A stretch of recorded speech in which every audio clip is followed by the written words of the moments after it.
Today I've got to tell you some really disturbing stories. I'm sorry. I wish they weren't real. I wish they hadn't happened. I wish this kind of thing wasn't happening to children right now.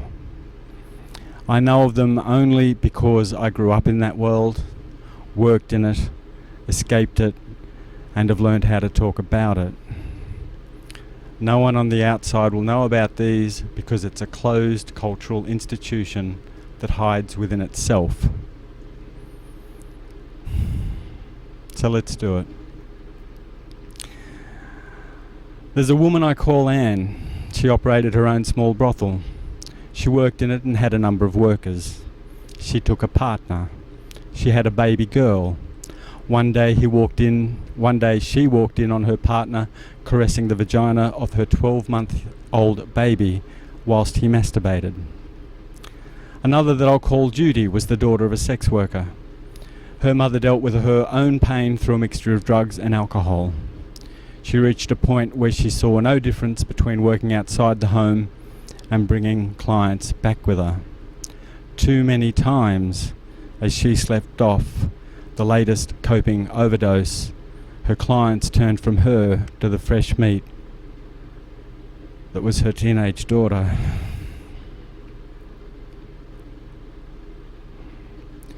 It can be more subtle. The kind of people who cluster around our vulnerable mothers tend to see youth and beauty as opportunity, as a commodity to be used, a commodity to be traded.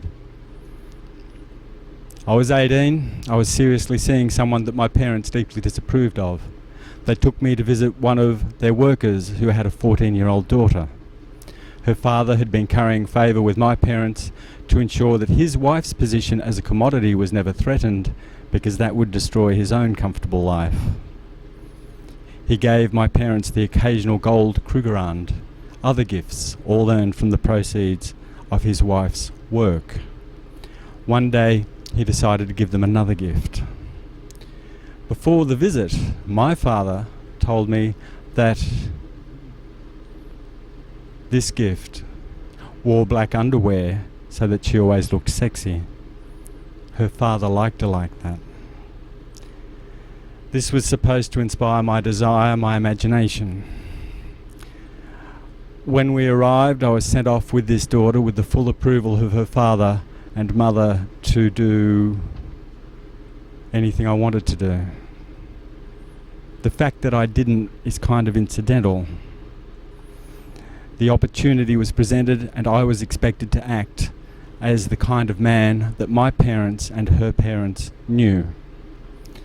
I'll always remember the look of angry disappointment on her father's face when we went downstairs and she told them in a resigned little voice that nothing had happened, that I had refused his gift.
The easy road would be to blame our mothers. The comfortable path would be to vilify them, call them unfit, assume that they had some fatal flaw in their character. But if we do that, the children who need help the most will never, ever get it.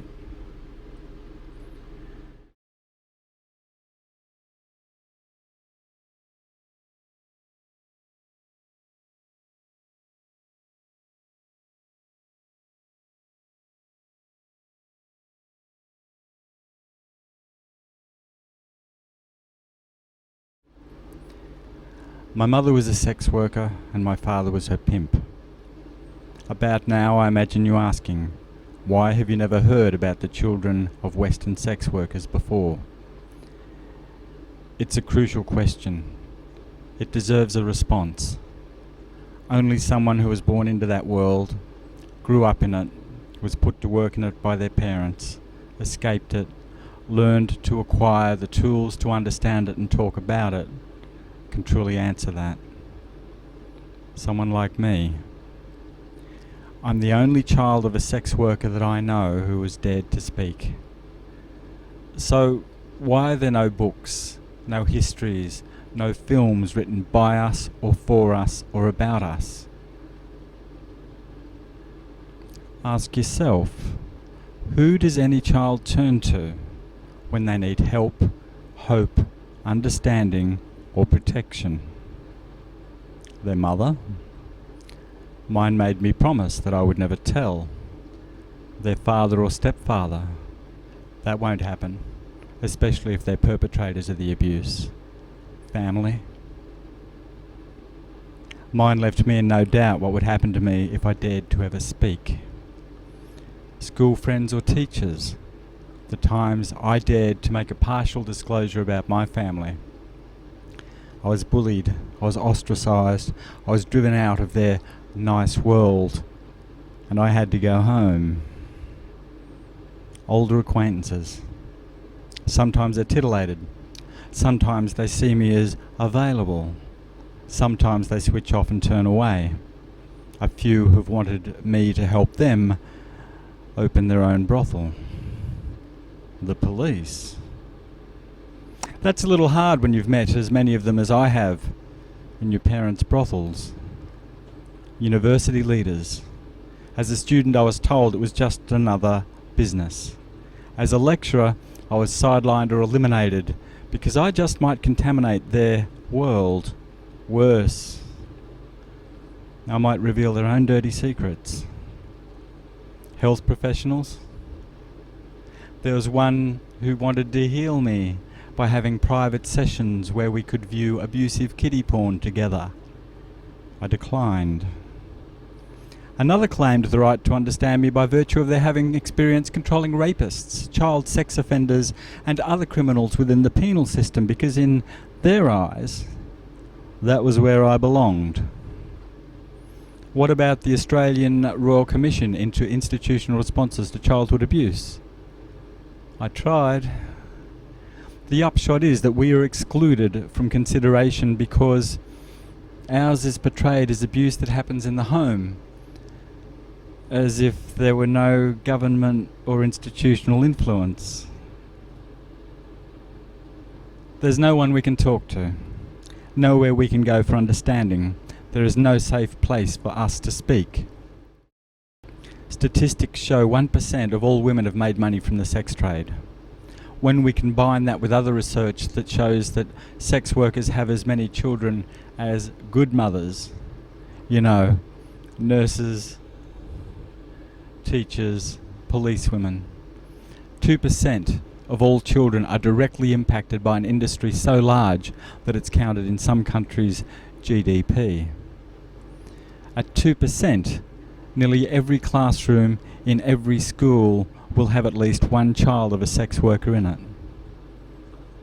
That's a lot of silence. Because no child will speak unless they have some reason to hope. It's not safe to speak. There is no hope. Silence is the only rational choice. And that's why I'm here now. That's why I share my story. That's why this isn't only about me. The silence cannot be allowed to remain unacknowledged and unchallenged.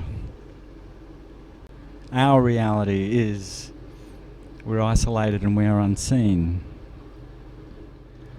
I've escaped in so many ways, but it's never easy for me to speak. It's never easy to reach out. It's almost impossible to hope. But you fake it till you make it. If you read Mary's Child, you'll understand why that is, and you'll know that there is very little that any one of us can ever do alone. And that's what we are. We are alone.